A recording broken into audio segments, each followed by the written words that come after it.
Hello, everyone, and welcome to The Odious Soul. I am Shannon Utz, and this video is going to be about how Fenn is quoted saying that searchers have been within 200 feet, and how exactly you can be that close and not even know it. So, as we start off, we're going to start off with some Fenn quotes, okay? So on Mysterious Writings website, back February 4th, 2016, Jenny Kyle had asked Fenn about his thoughts about if he thought anybody was getting closer, how did he feel, things like that. And Fenn had told her, searchers speak to me about their search places only in generalities.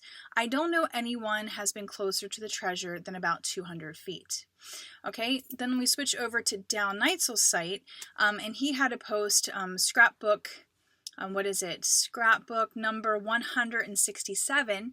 It was posted February 2017, but it actually was from an interview that John Lackman had done with Fenn back in May of 2015. John had asked Fenn, "Last month you indicated that still nobody has correctly solved beyond the first two clues. Is this correct? Still nobody has solved behind the first two clues?" Forrest Fenn then responded, "Very few people tell me exactly where they are searching, so there is no way for me to know. Some searchers have been within 200 feet. Okay, so if we go on with the KOAT, they did an interview with him, and Fenn was definitely quoted in there saying people that have been within 200 feet of the treasure didn't know they were, that they were there. More quotes from it. Another one, Thorin was talking with Fenn, and he was like, "And people have gotten close, do you know?" Fenn said, "Define the word close." Thorin said, "Within a mile?" Fenn said, "Yes." Thorin said, "Within half a mile." Fenn responded, "People have been within 200 feet, and I know that because people send me emails and they tell me exactly where they are. The people that were 200 feet from the treasure didn't know that they were there." So Thorin said, "They weren't searching?" Fenn responded, "They were searching, but they didn't know they were within 200 feet. May 2017, the lore post-screening questions and answers. A question was asked to Fenn, "How do you know searchers have been within 200 feet of the treasure?" Fenn responded, "Well, because people have told me exactly where they were." Which is contradictory to what he said on Mysterious Writings, generalities, but, and going back to what Fenn said, and that's the only reason I know. That 200 feet is pretty accurate, but there weren't too many people within 200.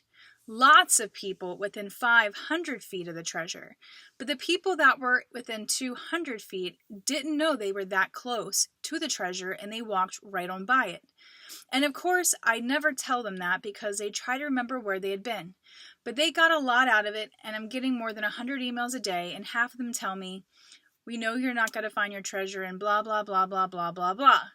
So, I think this is super important. Remember this quote. So, going back to July 17th, 2016 on the Ruta Maxa travel show, Maxa had asked Fenn, "Do you know if anyone has even come close?"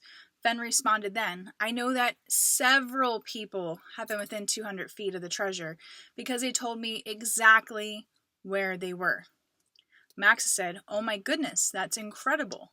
Fenn said, "But they don't know who they are. They don't know that they were the ones that were that close." Maxa said, "Right. You didn't say, 'Oh my goodness, you were 200 feet away?'" So I think these quotes are super important, okay? I will admit this played a lot into my solve. I know I said this video is about how can you be within 200 feet of the treasure and not know it, but maybe we should be asking ourselves, how does Fenn know exactly where we are and that they were 200 feet, from the treasure? I mean, I think this is an important thing to look at, all right? Not only are people within 200 feet, but they've been able to tell Fenn where they are, and Fenn has been able to identify that spot as being 200 feet from the treasure. So let's take a moment and look at my solve and how I factored the 200 feet logic into it. Now, my blaze was the Madison Slide, so I was considering looking quickly down from the Madison Slide as to where the treasure would be. So I used this 200-foot quote to kind of confirm that the treasure could be in that location, okay? Now, my word that was key in the poem was it, so I started at the Madison Junction and I followed it, which was the Madison River, down to this point. I had seen a picture online of a solid rock mark on the side, on the slide itself, from the north side of the river. So I knew somebody was standing on the north side of the Madison River at the slide, and I kind of knew that, well, a searcher was at least this close to this location.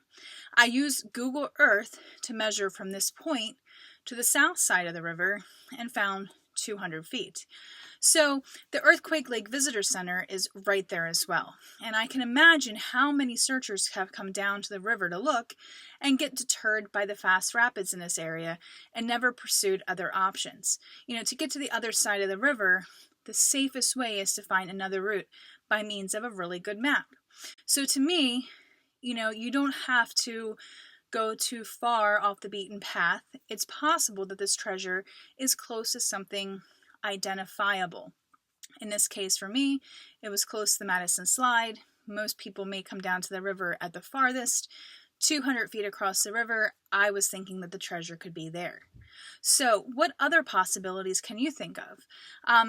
You know, if you're in a town, if you're by a river, a lot of times simply being able to cross the river to the other side could be an easy way for it to be 200 feet away from where a searcher has looked. So, to close this up, I really want you to challenge your solve. Is there a distinguishable place or feature that you could describe to Fenn and he would know exactly where you are? Are you just running out around the wilderness, far away from your car or a road or a landmark of some kind? Would you say, hey, I parked here and hiked a mile out? He wouldn't know exactly where you are if you just said those things. So, search for a distinguishable landmark, draw a 200-foot radius around that landmark, and consider that your search area. You know, whatever your blaze is it a definable area? Is it a definable mark? If not, then what about your heavy loads and water high? Is that a definable, large, or not large, but is that a discernible place? Can you say specifically what one of those things are?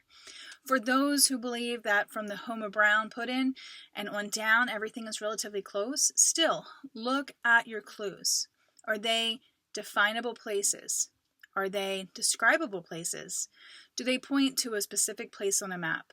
Because at least one of those clues has to be somewhat definable in order for it to be 200 feet away from it.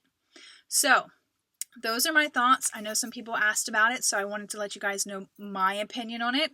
And of course, in this chase, all we have is our opinions.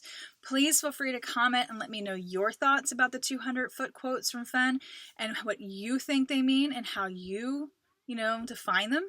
All right, and please be sure to like and subscribe to this channel.